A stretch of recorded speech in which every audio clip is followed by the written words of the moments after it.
Hey folks, Real Honesty with Jar Mitlin. I'm Jar Mitlin. This is a new series that I actually came up with the topic about 2-3 days ago. Top 25 worst champions in wrestling history. Obviously, not every single bad title reign of every company is going to be on here. There's no way to cover every single one. There were bad world champions in every single company. There were bad mid-card champions, bad tag team champions, this kind of stuff. This one's going to have a couple tag team champions that just weren't that good.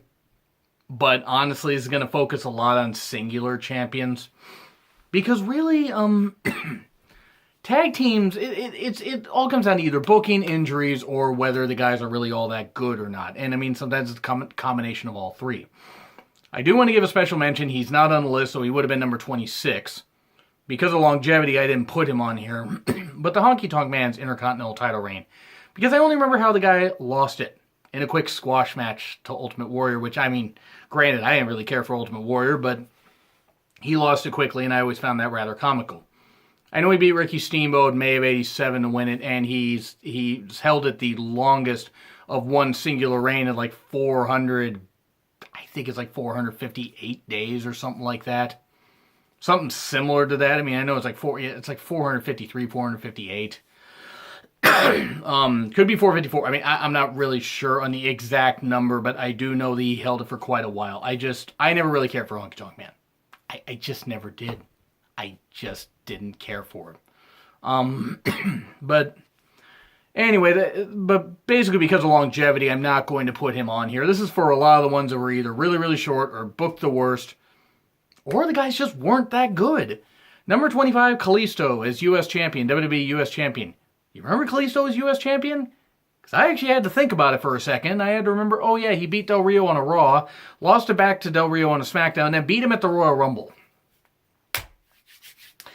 Yeah, it was a pretty shit. Both reigns were shit. I mean, I was really shocked when he beat him on Raw all of a sudden, like, out of just nowhere, or SmackDown. He beat him on TV out of nowhere, where I'm like, wow, okay, that's shocking. And then he lost it right back. And then he won it a couple weeks later, and no one cared. I mean, people cared at first because they were really shocked that he won, but it was just weird because I'm like, really? Why? And then they have him lose it, and then he holds it for another few months, and then loses it to Rusev, and just, yeah, it was just not good. It was just not good at all. It was really, it was shit. Let's just say it. It was shit. And it's not that Kalisto's a bad worker. He's not. He's very bland, unfortunately, character-wise. One cannot be beaten by trash if one becomes trash. I hope I got that quote right, according to my friend Chris, my best friend Chris. But that was a great Photoshop thing that he did. Check out his stuff. @the_Durbinator comes up with some great stuff. Great co-host for the show. Anyway, but Kalisto is U.S. champion. Pretty damn shitty because nothing was memorable about it. Only faced Ryback on the pre-show. Yeah, the WrestleMania pre-show in front of maybe a 20% full crowd. I mean, they really did a bad job letting people in there. And then did a bad job letting people into SummerSlam in a really small venue compared to Mania 32. But anyway, Kalisto is U.S. champion, not that good. Then, number 24, Michael Hayes as U.S. champion. He beats Lex Luger. Luger had held it for quite a while at that point. I think Luger actually had held it for nearly a year. Around that point, because he beat him just before, he beat him in July of 89, and I mean, he only held it for a few weeks, and then Luger beat him for it again, and held it for another, like, 15 months about.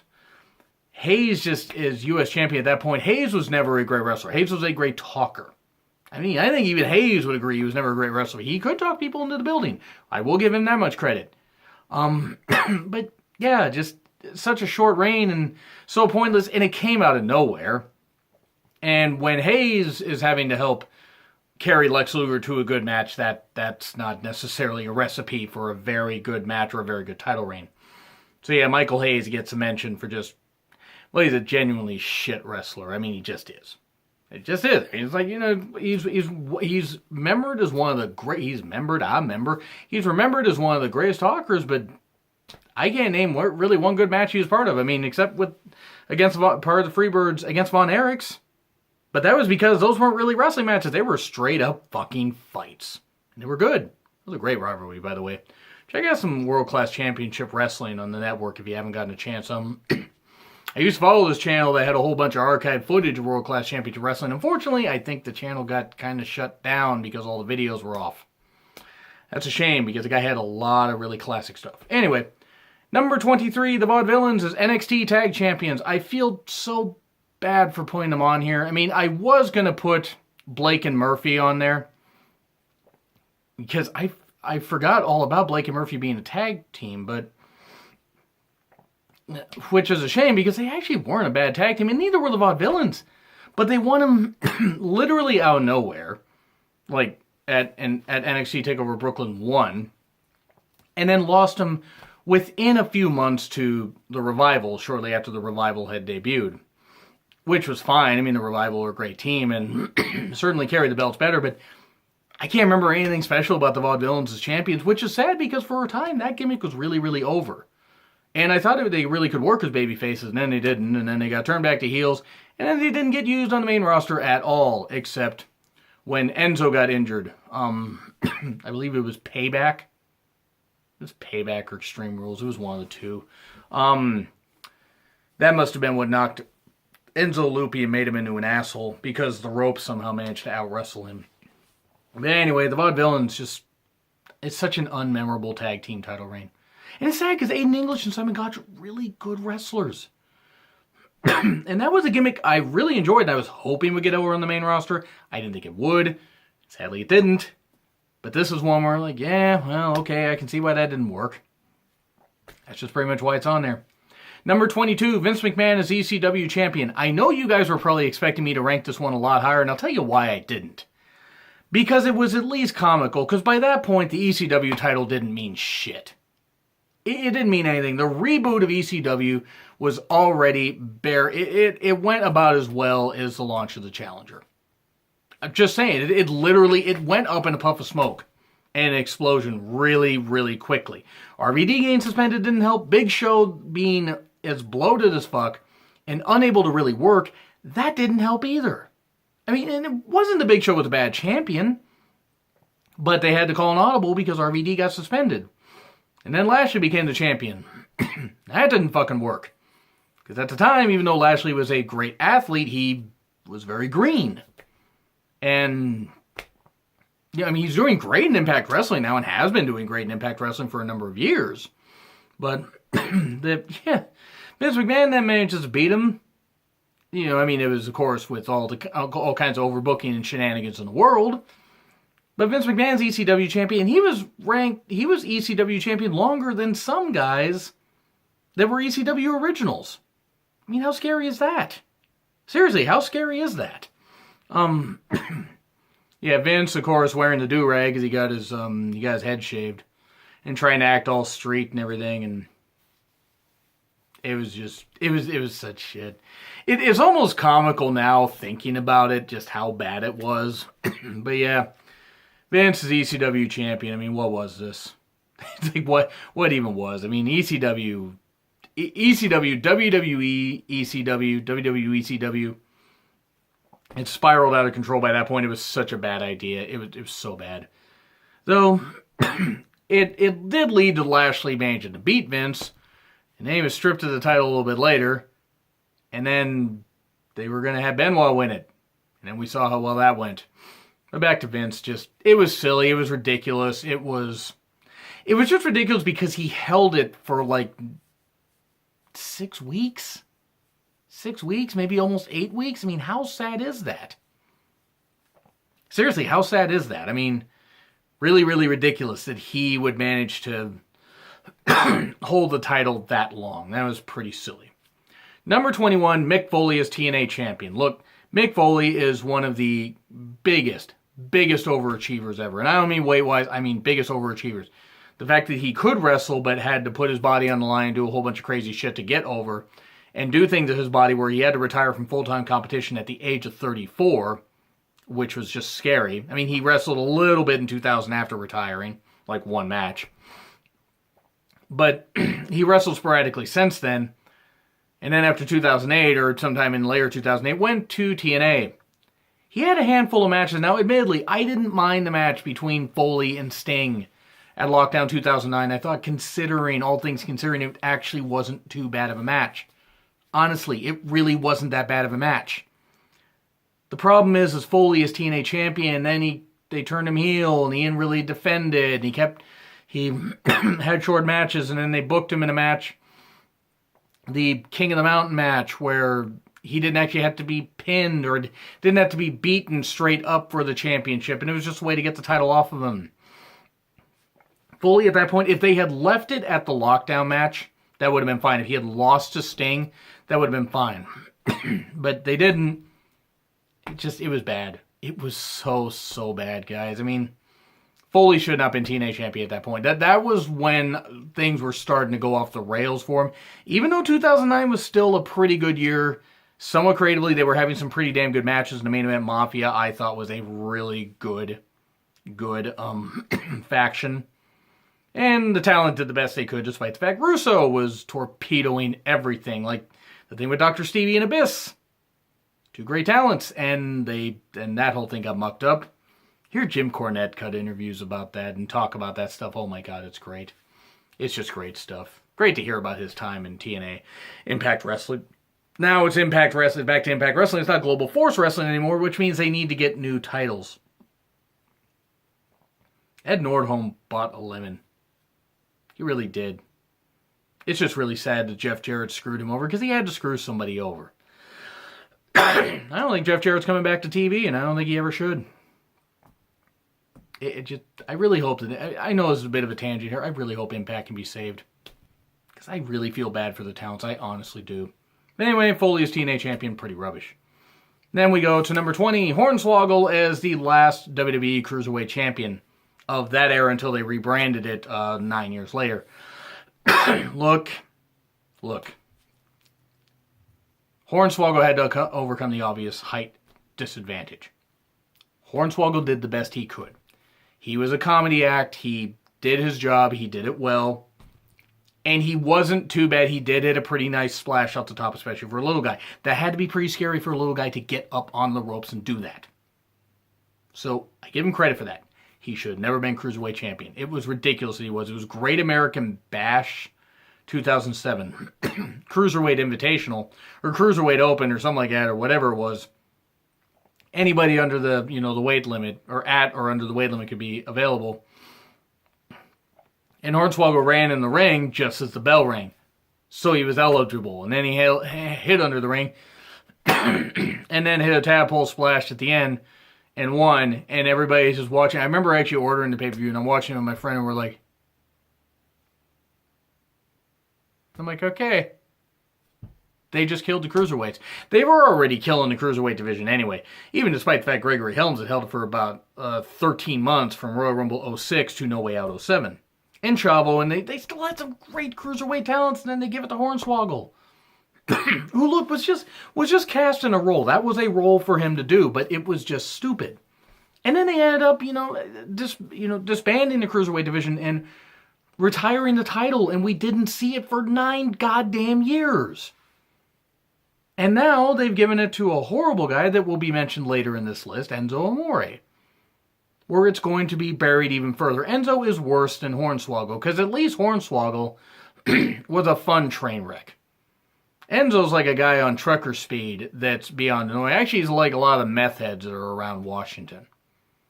Except, without being salvageable. Because the meth heads here are salvageable. I don't think Enzo is. I think Enzo's career is pretty much done. And he knows it. And WWE knows it. And they're just doing this as a way to piss off the fans. Because they love pissing off the fans. Anyway. Number 19, Kerry Von Erich as NWA champion. Look, I know that the man lost his brother. And sadly, the man took his own life. Sadly, Kevin Von Erich is the only one left. His sons are carrying on the Von Erich legacy for him, and that seems to be good. I think they're still wrestling. I'm not really totally sure. I know they made an appearance on one TNA Slammiversary. And Lacey Von Erich did not carry on the legacy of her dad very well. Lacey Von Erich's dad was Kerry. Lacey got out of business. She seems to be doing okay. That's great. Kerry Von Erich won the NWA title at the David Von Erich Memorial show at Texas Stadium, which they had a really big crowd. In fact, if you get a chance to watch that show, I don't know if it's on the network. If it's not, it needs to be on the goddamn network. And in fact, actually in 2019, because that was 1984, I may do a 35-year reflection on that. I will do a 35-year reflection on the night that the Freebirds turned on Kerry Von Erich, and that whole thing happened on December 28th, 1982.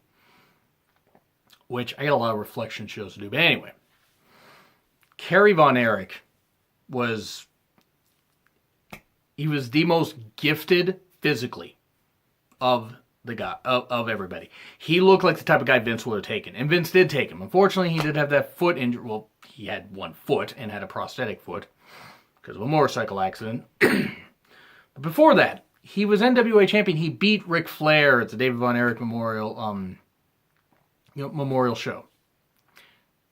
Give him the rocket. He won the title that David should have won. And I mean, David should have won the championship. Unfortunately, if he hadn't passed away, he would have probably won the championship. Just based on what people have said. And based on what little bit I've seen of David Von Erich. David Von Erich was great. It's just tragic. It just is. And I know that Kerry has his own issues, his own drug issues and stuff like that, but just him becoming NWA champion, he probably wouldn't have held the title very long anyway, but he had that big rocket, that big moment of beating Ric Flair, beating him with a backslide, which was pretty cool and everything. And then they lost it 18 days later because he wasn't reliable. Lost it right back to Ric Flair and never touched the gold again. He touched Intercontinental gold in WWE, and I almost put his Intercontinental title reign here, but I felt this one was more of the missed opportunity. If he had been able to hold it for at least 3 months to 6 months and been able to keep his bookings and everything and do well, it would have been great. Fortunately, he held it less than 3 weeks. And it is a sad tale. I'm not going to end on that, though. I'm going to talk about some more stuff, because I decided that with these countdown shows, instead of making them, like, say, 3-4 parts of, like, say, 12 to 13 minutes, if I go to 20 minutes or even 22 minutes, a lot of you guys seem to enjoy these shows. As long as I don't go to 30. I'm trying not to go with shows to 30, though I have gone with a few. So I appreciate you guys for watching, even as I go a little bit longer on these. Creative Control, a.k.a. the Harris Brothers, as WCW Tag Team Champions, because they're Nazis, for fuck's sake. They're shit people. I mean, they did at one point threaten to beat up Shawn Michaels and everything. That was kind of cool, but yeah, they got Nazi tattoos. At least one of them does. And they were shit wrestlers. They were shit as Jacob and Eli Blue. They were shit as DOA. They were shit as Creative Control, the Harris Brothers, the Disciples of the Apocalypse, I think they were in TNA. I think they even fought a team called Phi Delta Slam, which Phi Delta Slam's music was a series of psh, psh, like a series of like drum beats. I think that was just them walking to the ring. That was a bad feud. But yeah, Creative Control is Tag Team Champions. I mean, they had 2 or 3 reigns, and I think combined were just over 40 days or at 40 days. I mean, even one reign at 40 days is not much. 2 or 3? And that's your combined? No, that's pretty shitty. So then we go to and look. I'm sure she's a nice person. I'm sure she is. But Velvet Sky is Knockouts champion. Just, how could somebody that was in the ring for that long somehow be worse? I don't know if it was her gear. I don't know if it was the fact that she had injuries that she just had to work with. I don't know what it was. But she couldn't hit any convincing moves. And she was somebody, as I squeak my voice here, she was somebody that was part of the Knockouts division from pretty much the inception when she was Talia Madison. And then her and Angelina Love became the Beautiful People, which was a great goddamn gimmick. Even as much as I don't necessarily care for Angelina, for my own reasons. I mean, I don't hate her. I wish her Davey the best. Never really cared for her wrestling ability, but at least she was a better wrestler than Velvet. And I'm sure she did better on the independents than she did in Impact Wrestling. But Velvet is Knockouts champion. It was baffling that somebody in the wrestling business as long as her somehow kept getting worse. Like, just couldn't hit a convincing stunner, couldn't do any of this stuff. Really was just there for her looks. I mean, seemingly. I mean, I can't think of much other reason. I mean, maybe she was nice. Maybe she was really nice backstage. I'm sure she tried. She just wasn't any good. And she really wasn't. She was awful. Like, and was she the worst champion in TNA history? Absolutely not. But just for the push that they gave her and for the length of reigns that they gave her, it didn't really work. I mean, she seemed to be over with the fans. It just really was odd. It was a very odd move. But now we go to David Flair as the U.S. champion.